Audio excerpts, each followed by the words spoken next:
નમસ્કાર ખેડૂત મિત્રો, હું હાર્દિક કચડિયા સુમિટોમો કેમિકલ વતી આપ સૌનું હાર્દિક સ્વાગત કરું છું। આજે અમે આવ્યા છીએ રાજકોટ જિલ્લાના જસદણ તાલુકાના મોઢુકા ગામે, કે જે મોઢુકા છે અથવા તો આ સાઈડનો જે આ વિસ્તાર કયો કે જે અત્યારે હાલ શિયાળુ સિઝનમાં જીરાના પાક તરીકે વખણાય છે અને પુષ્કળ પ્રમાણમાં બહુ બહોળા પ્રમાણમાં જીરુની ખેતી થાય છે। અને જીરાના પાકની અંદર જો અત્યારે હાલના સમયે મોટામાં મોટો પ્રશ્ન હોય તો એ છે સુકારાનો, એમાંય ખાસ કરીને લીલો સુકારો। તો આજે આપણે સુમિટોમો કેમિકલની પ્રોડક્ટ એક છે ઓર્મી, જે ઓર્મીનો આજે આપણે આજથી 10 દિવસ પહેલાં, આજની તારીખ એટલે કે 12/12/2025 અને આજથી 10 દિવસ પહેલાં એટલે કે 2 તારીખે આપણે અમારા જે ફાર્મર ખેડૂત મિત્ર છે મનસુખભાઈ, એમની વાડીએ 2 તારીખે ઓર્મીનો ડેમો કરેલો હતો। તો આજે આપણે એની પાસેથી જ જાણીએ કે ઓર્મીનું રિઝલ્ટ એને કેવું મળ્યું અને એનો અભિપ્રાય શું છે। તો મનસુખભાઈ, તમે જે આપણે આ ઉર્મીનો સ્પ્રે કર્યો હતો, આપણે જે ડેમો કરાવેલો હતો, એ ડેમોમાં તમને આજથી 10 દિવસ પહેલાં આપણે ડેમો કર્યો હતો, તો ત્યારે જીરુમાં શું કઈ સિચ્યુએશન હતી, કેવો ફુકારો હતો અને વાપર્યા પછી શું રિઝલ્ટ મળ્યું એ તમે થોડુંક કહો। જીરામાં આપણે ડેમો કર્યો, પારા થોડા ફૂંકાતા, બરોબર। જ્યારે ડેમો કર્યો ત્યારે પારો છોડો ફૂંકાતા, પછી આપણે આમાં અત્યારે એક છોડો પણ ફૂંકાય નહીં, બધું બંધ થઈ ગયું, બરોબર સારું હોય। બરોબર।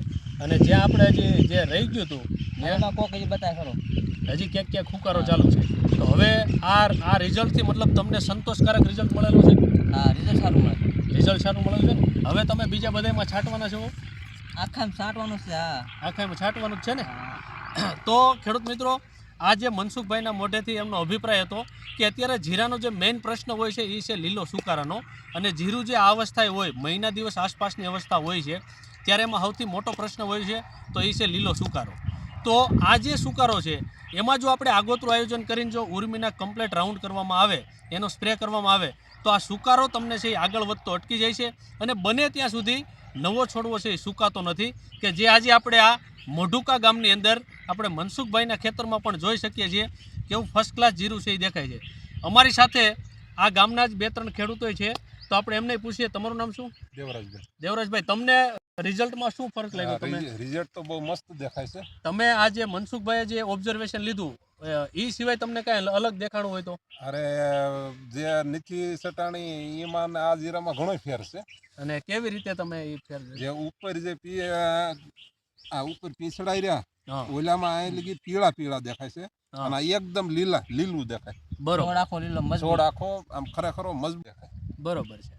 તો ખેડૂત મિત્રો, આપણે જે આ દેવરાજભાઈ છે એમનું એક અલગ ઓબ્ઝર્વેશન છે કે એમણે જોયું કે જ્યાં આપણે ઉર્મીનો ડેમો કરેલો છે, જે વાપરેલું છે, એ છોડમાં જે આપણે જે પાન બળવાનો પ્રશ્ન હોય છે એ પણ નથી, એકદમ છોડ છે, છોડના પાન છે એકદમ કમ્પ્લીટ લીલા કલરના છે અને ક્યાંય એમાં ફૂગનો ડાઘો નથી।